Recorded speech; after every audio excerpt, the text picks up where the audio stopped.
Le negaron la mesa a la mujer sin hogar, y el jefe de la mafia coreana compró el restaurante entero para ella. Repite eso. Deja que esas palabras se asienten, porque lo que estás a punto de escuchar no es una historia de caridad, no es una historia de poder, es algo mucho más incómodo que eso. Es una historia sobre cómo el mundo decide, en silencio y sin disculparse, quién merece ocupar espacio y quién no. Y sobre lo que pasa cuando alguien con suficiente poder decide desafiar esa lógica. ¿Cuántas veces has visto a alguien ser tratado como si no existiera y miraste hacia otro lado? ¿Cuántas veces fuiste tú quien fue tratado así, y lo único que pudiste hacer fue tragar en seco y seguir caminando? Si alguna vez sentiste en carne propia el peso de ser considerado menos que los demás, en un restaurante, en una oficina, en una sala de espera, en cualquier lugar donde el dinero o la apariencia deciden quién recibe trato humano, entonces esta historia va a tocarte en un lugar que no esperabas. Mirae tenía 57 años. Había tenido una vida real, con una carrera, con un apartamento, con una hija que estudiaba en la universidad y con la certeza tranquila de que, aunque las cosas no fueran perfectas, el suelo bajo sus pies era firme. Y entonces, en el espacio de 8 meses, todo desapareció. El trabajo primero, el apartamento después, y la certeza, esa certeza que uno da por sentada sin saber que es lo más frágil de todo, la última. Esa noche, Mirai llevaba 3 semanas durmiendo en un albergue que cerraba sus puertas a las 6 de la mañana. Se había detenido frente a un restaurante en el centro de Seúl, no porque tuviera dinero para entrar, sino porque el calor que salía por la puerta giratoria era lo más parecido a hogar que había sentido en semanas. Entró. Le negaron la mesa. Le dijeron que se fuera. Y el mundo siguió girando como si nada, porque el mundo siempre sigue girando como si nada. Excepto que esa noche, en ese restaurante, había alguien que lo vio todo. Y ese alguien tenía el poder de hacer que el mundo se detuviera. Quédate hasta el final, porque lo que pasó después no solo cambió la noche de Mirae, cambió algo mucho más permanente. Para entender el peso completo de lo que ocurrió esa noche, necesitas entender lo que significa perderlo todo después de los 50. No es lo mismo que perderlo a los 20. A los 20 la pérdida duele, pero existe algo que la cultura llama resiliencia juvenil, esa capacidad biológica casi irracional de creer que el mañana va a ser diferente. A los 57 la pérdida tiene otro sabor, más definitivo, más frío, porque llevas décadas construyendo algo y cuando se derrumba no hay tiempo narrativo suficiente para reconstruirlo desde cero, o al menos eso es lo que el mundo te hace creer. Mirae había sido contadora, 22 años en la misma empresa de logística en Seúl, ascensos graduales, evaluaciones impecables, el tipo de trayectoria profesional que en cualquier otra época habría garantizado estabilidad hasta la jubilación. Pero las empresas de logística coreanas en 2019 empezaron a reestructurarse con una velocidad que sus propios empleados no anticiparon, y Mirai, con su experiencia valiosa pero su edad considerada inconveniente, fue parte del primer recorte. Lo intentó todo. Envió currículums durante meses. Asistió a entrevistas donde los entrevistadores miraban su fecha de nacimiento en el formulario con esa expresión que no dice nada en palabras, pero lo dice todo en silencio. Tomó trabajos temporales, redujo gastos, vendió cosas, y aún así el apartamento que había pagado durante 12 años terminó siendo demasiado caro para una mujer sin ingresos estables en una ciudad que no perdona la precariedad económica.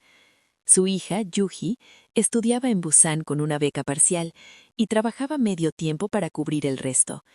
Mirae le había ocultado la verdad durante meses, respondiendo sus llamadas con esa voz tranquila que las madres desarrollan para proteger a sus hijos de los terremotos que ocurren en silencio. ¿Conoces esa voz?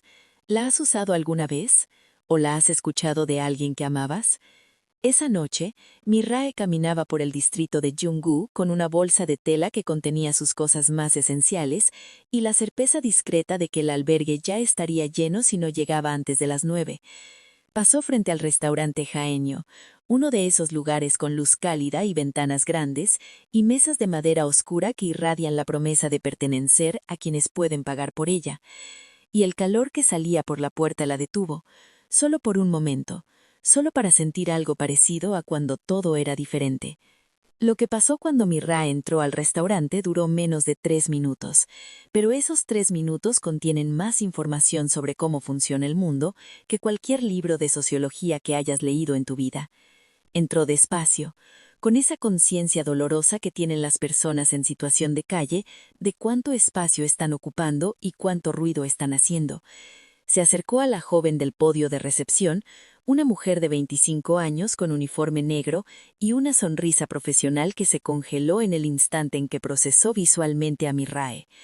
La bolsa de tela, el abrigo desgastado, los zapatos que habían caminado demasiado.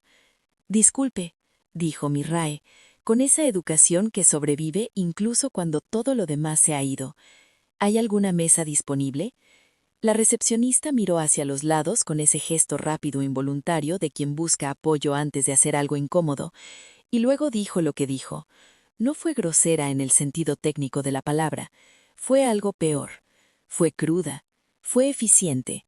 Le explicó que el restaurante estaba completo, aunque había mesas vacías visibles desde donde ambas estaban. Le dijo que quizás podría intentar en otro lugar, y con esa sonrisa profesional de nuevo en su lugar como si nada, le dio la espalda. Mirae no protestó, no porque no tuviera razón, sino porque llevaba meses acumulando esa clase de momentos y había aprendido que protestar cuando el mundo te ha categorizado como insignificante solo te cuesta la poca energía que te queda. Dio media vuelta, y en ese momento, desde una mesa en el fondo del restaurante, alguien lo vio todo.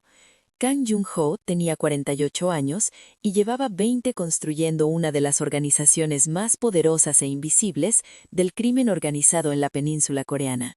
Era el tipo de hombre que los periódicos nunca nombraban directamente, que los políticos llamaban contactos y que los empresarios visitaban cuando los caminos legales no eran suficientes. Esa noche decinaba solo, como hacía con frecuencia, en el restaurante cuyo dueño le debía 3 favores que ningún contrato podría haber documentado, y había visto cada segundo de lo que acababa de ocurrir, no con indignación performativa, no con esa sorpresa fingida de quien pretende que el mundo es mejor de lo que es, con algo mucho más peligroso que la indignación, con reconocimiento, porque Kang Jun-ho conocía exactamente esa mirada, la había visto en el espejo durante demasiados años de su propia historia. Quédate hasta el final, porque lo que pasó después no solo cambió la noche de Mirae, cambió algo mucho más permanente. Kang Jun-ho no se movió de inmediato. Observó a Mirae salir por la puerta giratoria, con esa dignidad silenciosa que es la forma más devastadora del dolor, y luego hizo algo que ninguno de sus asociados habría esperado de él. Llamó al dueño del restaurante, no al gerente, al dueño, a su teléfono personal. 3 tonos. ¿Cuánto vale este restaurante? Silencio al otro lado. Luego un número, dicho con la confusión de quien no entiende el contexto de la pregunta. Te doy al doble, esta noche, en efectivo, y necesito que esté vacío en 20 minutos. El dueño, un hombre que había aprendido hace tiempo que ciertas preguntas de Kang Jun-ho no eran realmente preguntas, dijo que sí. Kang Jun-ho colgó. Dejó sobre la mesa suficiente dinero para cubrir la cena de todos los comensales presentes, más una cantidad que nadie habría rechazado por la molestia, y le pidió a su asistente, que siempre estaba cerca sin ser visible, que encontrara a la mujer que acababa de salir. No la asustes, solo dile que hay una mesa disponible. Lo que ocurrió en los siguientes 20 minutos fue una coreografía silenciosa y absolutamente surrealista. Los comensales del restaurante fueron informados, con la mayor cortesía posible, que la cocina cerraría antes de lo planeado esa noche, que sus cuentas estaban cubiertas y que recibirían una invitación para una cena privada la semana siguiente como compensación. Nadie se quejó demasiado. El dinero tiene esa capacidad de hacer que las incomodidades se disuelvan con una rapidez sorprendente. El personal fue informado de que el restaurante había sido reservado en su totalidad para el resto de la noche, y Mirae, que había caminado media cuadra y estaba a punto de doblar la esquina hacia la oscuridad del resto de su noche, fue alcanzada por un hombre joven con traje que le dijo con una inclinación respetuosa de cabeza: «Señora, Hay una mesa disponible para usted. El restaurante la está esperando. Mirae lo miró durante varios segundos, buscando la trampa, buscando la crueldad que en su experiencia reciente siempre llegaba disfrazada de amabilidad. No encontró ninguna. Siguió al joven de vuelta al restaurante, y cuando entró, encontró el lugar completamente vacío, iluminado con esa luz cálida que antes le había parecido una promesa inalcanzable, con una sola mesa preparada en el centro. Y en esa mesa, de pie, esperándola, estaba Kang Jun-ho. «Por favor, siéntese. La cena es suya». Esas fueron las primeras palabras que Kang Jun-ho le dijo a Mirae, sin explicaciones previas, sin el tipo de introducción cargada de condescendencia que convierte la generosidad en humillación. Solo eso, una invitación directa, dicha con la seguridad tranquila de quien no necesita que le agradezcan para saber que está haciendo lo correcto. Mirae se sentó, no porque no tuviera preguntas, sino porque llevaba semanas de pie, en todos los sentidos que esa frase puede tener, y su cuerpo tomó la decisión antes de que su mente terminara de procesar la situación. El chef, que había permanecido en la cocina mientras el resto del personal esperaba instrucciones, empezó a traer platos, no el menú estándar, la cocina completa, cada plato que el restaurante era capaz de preparar, presentado con la misma atención y el mismo cuidado que habría recibido cualquier cliente pagando la tarifa más alta. Mirae miró todo eso frente a ella y sintió algo que es muy difícil de nombrar con precisión. No era gratitud todavía, era algo anterior a la gratitud. Era el shock específico de recibir trato humano cuando llevas suficiente tiempo sin recibirlo como para haber empezado a creer que ya no te correspondía. Kang Jun-ho se sentó a una distancia respetuosa, no en la misma mesa, sino en adyacente, con su propio café, sin invadir el espacio que ella necesitaba para procesar. Y cuando Mirae finalmente lo miró y preguntó ¿por qué?, él respondió con algo que ella no esperaba. «Porque hace 30 años yo era la persona a quien le negaban la entrada, y nadie hizo esto por mí». Aquí es donde necesitas pausar y dejar que eso llegue, porque Kang Jun-ho no estaba mintiendo. A los 18 años, recién llegado de una provincia rural al norte de Seúl con menos dinero que cabe en un bolsillo de pantalón, había sido rechazado de restaurantes, de hostales, de tiendas, de espacios que la sociedad reserva para quienes tienen el aspecto correcto y los recursos correctos. Y esa acumulación de rechazos había construido en él algo que podría haber sido amargura y que en cambio se transformó en algo más complicado. Una comprensión absolutamente clínica de cómo el poder funciona, de cómo se acumula y de para qué sirve cuando finalmente lo tienes. Había tardado 30 años en llegar a ese restaurante, y lo que hizo esa noche fue en cierta forma una conversación que llevaba 3 décadas pendiente con su propio pasado. Comieron. O más bien, Mirae comió y Kang Jun-ho acompañó con su café y con esa presencia silenciosa que los hombres acostumbrados al poder desarrollan, esa capacidad de ocupar el espacio sin necesidad de llenarlo con palabras innecesarias. Durante la primera media hora casi no hablaron, y ese silencio no fue incómodo. Fue, extrañamente, el primer silencio cómodo que Mirae había experimentado en meses, porque el silencio que había vivido en el albergue, en las calles, en las oficinas de trabajo social, era el silencio de invisibilidad, el silencio de quien no cuenta. Este era diferente. Era el silencio de 2 personas que no necesitaban justificarse mutuamente. Fue Mirae quien habló primero, no para agradecer, aunque el agradecimiento estaba ahí, denso y verdadero, sino porque algo en la honestidad de lo que él había dicho, «nadie hizo esto por mí», abrió una puerta que Mirae llevaba meses manteniendo cerrada con el esfuerzo de quien sabe que si la abre, no va a poder volver a cerrarla fácilmente. Le contó, no todo de una vez, sino en fragmentos, la manera en que las personas cuentan las cosas que duelen demasiado para contarlas linealmente. Le habló de los 22 años en la empresa, del día del despido que fue un viernes a las 4 de la tarde con un envolve y una sonrisa corporativa que todavía veía cuando cerraba los ojos, de los meses de currículums, de la hija en Busan a quien le mentía por teléfono cada semana, del apartamento, de la primera noche en el albergue, que él lloró en el baño durante 40 minutos antes de salir con la cara compuesta, porque había aprendido en algún momento de su vida que mostrar el derrumbe completo no te ayuda a sobrevivir. Kang Jun-ho la escuchó con una atención que Mirae no había recibido de nadie en meses, no con lástima, con algo más parecido al respeto. Cuando ella terminó, él no dijo «qué horrible», ni «lo siento mucho», ni ninguna de esas frases que se dicen para cubrir el incómodo territorio de no saber qué decir. Dijo Usted no perdió su vida, perdió la versión de su vida que el sistema había decidido que era la única posible. Y luego, después de una pausa, eso es recuperable. ¿Cuántas veces alguien te dijo que lo que perdiste era recuperable y lo dijeron de una manera que en realidad te lo creíste? Lo que Kang Jun-ho hizo esa noche no terminó con la cena. Y aquí es donde la historia se vuelve algo que ningún titular podría capturar sin simplificarla hasta hacerla irreconocible. Porque la mañana siguiente, Mirae recibió una llamada de un número desconocido.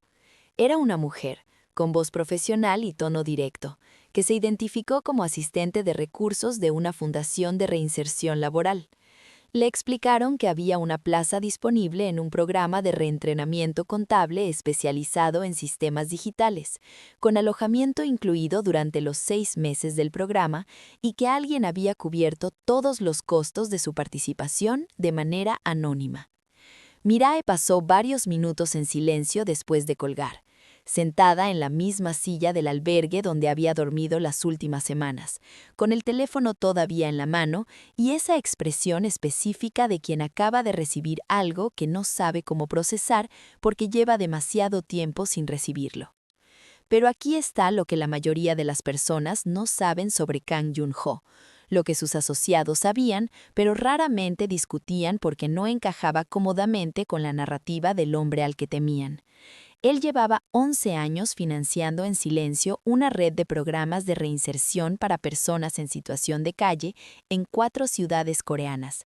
No con su nombre, no con comunicados de prensa, no con la visibilidad que convierte la filantropía en herramienta de imagen, con dinero real, transferido a través de estructuras legales que él mismo había construido precisamente para que su origen no pudiera ser cuestionado públicamente. ¿Por qué? Él mismo lo había explicado una sola vez, a uno de sus pocos interlocutores de confianza con esa economía de palabras que caracterizaba todo lo que decía. Porque el sistema que me creó a mí sigue creando personas, y si tengo el poder de interrumpir eso aunque sea en algunos casos y no lo hago, entonces soy parte del sistema. No lo decía con heroísmo, lo decía con la misma frialdad analítica con que tomaba cualquier decisión de negocios. Pero la frialdad no le quitaba verdad, se la añadía, porque las cosas que se hacen sin necesidad de aplauso son las únicas que revelan con precisión qué clase de persona eres cuando nadie está mirando. Y la pregunta que esta historia deja en el aire, la que no tiene respuesta fácil, es esta. ¿Qué dice de nosotros como sociedad que sea el hombre que el mundo llama criminal el que financia lo que el mundo que se llama civilizado debería garantizar?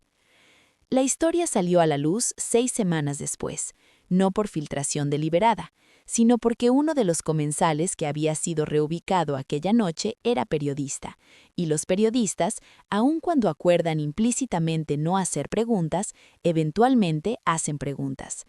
El artículo era cuidadoso.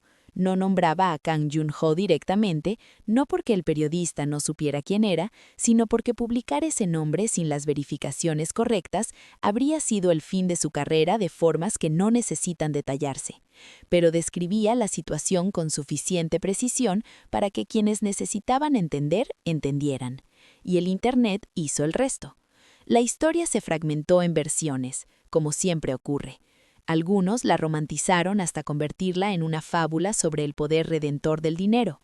Otros la usaron para atacar la narrativa de que el crimen organizado puede tener matices morales. Otros, los más cínicos, argumentaron que todo había sido un gesto calculado de relaciones públicas. Pero Mirae, que para entonces había comenzado el programa de reinserción y compartía habitación con otras 3 mujeres en una situación similar a la suya, no participó de ninguna de esas conversaciones. Dio una entrevista, sola, a una periodista que le había pedido hablar con ella directamente, y dijo algo que ninguno de los analistas del caso había dicho todavía. Lo que ese hombre hizo no fue solo comprar un restaurante, fue decidir que yo importaba en un momento en que el resto del mundo había votado en silencio que no. No me importa quién es o lo que hace. Esa noche me devolvió algo que no tiene nombre en ningún idioma, pero que todos sabemos exactamente lo que es cuando lo perdemos. La declaración también se volvió viral, pero de una manera diferente a las historias de escándalo. Se compartió en grupos privados de mujeres mayores de 45 años que habían perdido trabajos, en foros de personas en situación de calle o en recuperación, en conversaciones privadas entre personas que raramente comparten nada públicamente porque han aprendido que su dolor no siempre es bienvenido en los espacios donde otros procesan el suyo. Porque lo que Mirae había nombrado no era gratitud hacia un hombre específico, era el reconocimiento de algo universal y devastador, que la dignidad no debería ser un privilegio, y que cuando alguien te la devuelve después de que el mundo te la quitó, no importa quién era, importa que lo hizo. Hay una pregunta que esta historia hace de manera incómoda y que la mayoría de las narrativas sobre pobreza y poder evitan hacer directamente. ¿Dónde estaban todos los demás? ¿Dónde estaban los comensales que esa noche vieron a Mirae ser rechazada y siguieron con su cena? ¿Dónde estaba el sistema que durante 22 años recibió su trabajo, sus impuestos, su contribución, y luego la descartó con un sobre y una sonrisa corporativa, sin ningún mecanismo real de protección para lo que vendría después? ¿Dónde estaban las instituciones diseñadas específicamente para situaciones como la suya, que existen en el papel con una eficiencia impresionante y en la práctica con recursos tan limitados que el papel es casi lo único que queda de ellas? ¿Dónde estaba la red social que supuestamente rodea a las personas cuando caen? Esa red que en los discursos existe con robustez y en la realidad tiene más agujeros que tejido. La historia de Mirae no es excepcional. Eso es precisamente lo que la hace importante. Hay miles de personas como ella en Seúl. Hay millones en el mundo, personas que construyeron vidas funcionales y completas durante décadas, que hicieron todo lo que se supone que hay que hacer y que de todas formas cayeron porque el sistema en el que depositaron su confianza no fue diseñado para atraparlas cuando falló. Y lo que hace que la historia de Mirae se cuente y las de los demás no, no es que ella sea más merecedora, es que esa noche había alguien mirando que tenía el poder de actuar y eligió actuar.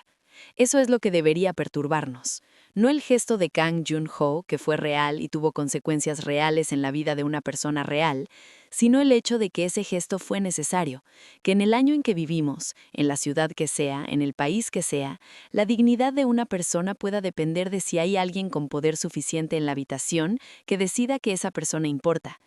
Eso no es una historia de redención, es un diagnóstico, y los diagnósticos solo son útiles si conducen a algo. ¿A qué conducen en tu caso? ¿Cuándo fue la última vez que tuviste el poder, aunque sea pequeño, de hacer que alguien sintiese que importaba y lo usaste? Mirae terminó el programa de reinserción 7 meses después de esa noche en el restaurante jaeño, con una certificación en sistemas contables digitales que no existía cuando ella empezó su carrera y con algo más difícil de certificar pero igualmente real, la certeza recuperada de que su historia no había terminado en ese sobre corporativo de un viernes a las 4 de la tarde. Consiguió trabajo, no en una empresa de lujo, en una cooperativa de pequeños negocios en Mapo-gu que necesitaba a alguien con experiencia real y disposición para enseñar lo que sabía a otros que estaban empezando. El tipo de lugar donde lo que tienes para ofrecer importa más que el año en que naciste. Le contó la verdad a su hija, Yu-hee, en una llamada que duró 2 horas y media y que las dos recordarán el resto de sus vidas. No porque fue fácil, sino porque fue real. Y Yu-hee, que resultó ser más parecida a su madre de lo que Mirae había querido admitir, escuchó todo sin interrumpir y al final dijo: «Mamá, ¿por qué tardaste tanto en contarme?», con esa precisión devastadora que solo tienen los hijos cuando dicen exactamente lo que necesitas escuchar aunque duela. En cuanto a Kang Jun-ho, no hubo segundo encuentro, no hubo continuación cinematográfica. Mirae le envió una carta, a través del mismo asistente que la había buscado aquella noche, agradeciéndole no el dinero, sino el momento. La carta decía, entre otras cosas: «Usted me devolvió la creencia de que merezco ocupar espacio. No sé si eso era su intención, pero fue lo que hizo». No se sabe si él respondió. Quizás eso es lo que corresponde, que algunos gestos no necesiten respuesta para ser completos. Esta historia no es sobre un hombre poderoso que salva a una mujer indefensa. Esa lectura la empobrece hasta hacerla irreconocible. Es sobre lo que le pasa a una persona cuando el mundo entero la categoriza como invisible y alguien, en el momento más inesperado y de la fuente más improbable, decide contradecir esa categorización con un acto concreto e irreversible. Es sobre la diferencia entre la compasión como sentimiento y la compasión como decisión. Y es sobre la pregunta que todos deberíamos hacernos más seguido. ¿Qué haría yo si tuviera el poder de actuar y estuviera mirando? Si esta historia removió algo en ti, si en algún párrafo reconociste una emoción que creías solo tuya, ya sabes que no estás solo en eso. Suscríbete al canal, activa la campanita y cuéntanos en los comentarios. ¿Alguna vez alguien usó su poder, grande o pequeño, para hacer que sentir que importabas cuando el mundo había decidido que no? Queremos leer tu historia, porque aquí todas las historias cuentan, especialmente las que el mundo eligió no escuchar.